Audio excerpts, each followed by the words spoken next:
Good morning, everybody. I don't know when you're watching this, but it's Friday when I'm recording it. So if you're watching it today, happy Friday to you. Hey, I wanted to drop in and share a couple of thoughts that I've from a book that I read like 50 years ago. My mom read the series of the Chronicles of Narnia to me by C.S. Lewis back when I was a kid. She would read while I was eating breakfast, getting ready for school. But I was thinking about this book after 50 years. I finally had a thought about it that is pretty amazing to me. It's from the sixth book in the original series called The Magician's Nephew. And I won't go into the whole story, but part of it, the idea of it is that these kids have these magic rings, and when they put them on, it takes them to this place called the Wood Between the Worlds. And it's a interesting place. It kind of goes on forever and nothing happens there. It's so quiet. He says you can feel the grass grow. And there's just nothing. There's no animals, there's no sound, it's just a still, quiet woods, beautiful grass underneath and trees, but that's all there is, and it's between the worlds. So there are these holes all over the grass. And when you jump into one of the holes, it takes you into a completely different world. Each world has sun and stars of its own, a universe of its own, things. But that's how you access them, is through these holes in the wood between the worlds. So when they go into this one world, it's an ancient world with a dying sun, very old sun, and they find out that they wake up this ancient queen called Jadis, who actually becomes the White Witch later in the Chronicles of Narnia. They wake her up, and then when they try to escape from that world, she grabs hold of them, and they bring her back into the wood between the worlds. And then when they try to get back home to Earth, she also holds on to them, and they bring her back into Earth. And she creates all kinds of havoc in the Earth. So I thought about that. I was talking to my wife the other day, and I said, that is amazing. Our minds are like the wood between the world. They have all these options of things to think about and things to believe.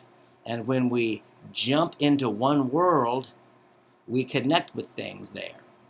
We connect with an idea or a thought or a belief. And if we accept that, it's like it holding on to us. And then we bring it back into this world, and it creates an effect and an impact in this world. Now, I have no idea if that's what C.S. Lewis meant, if that was an analogy for that or not, but it works. When you go into your mind, what do you encounter there? What kind of thoughts, what kind of beliefs do you encounter there?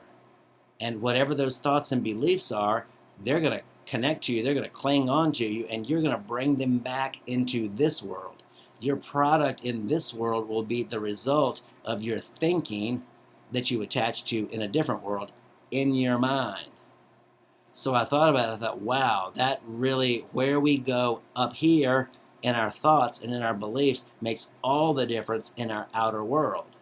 And I know Solomon said years ago when he was writing many proverbs and songs and different things he wrote, he said that as a man or a person, it could be a man or a woman, as a person thinks in their heart, so are they. So what we're thinking up here and believing on our inside, our inner man, that determines our outward product.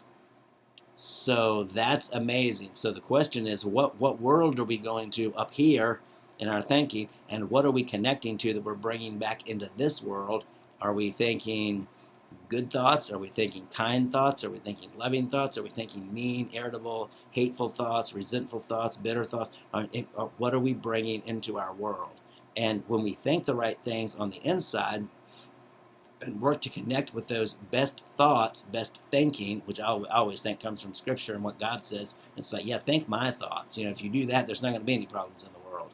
Think that, dwell on that, bring love, joy, peace, patience, kindness, gentleness, humility, faith, self-control. Bring those things into the world, and let that come into the world through you, and we're going to have a much kinder, more gentle world, which I think that all of us could go for right about now, because we are weary with the world the way it is, and we created it. That's the scary thing. It's like different people. The world the way it is now is the sum total of all the thoughts that people have allowed throughout the ages, and this is what we're seeing as the result right now. so we can have a better result as we have better thinking and better beliefs. So I hope that impacts you. That just like blew me away when I thought of it. I'm like, wow, I've known that story for about 50 years and I've never seen that.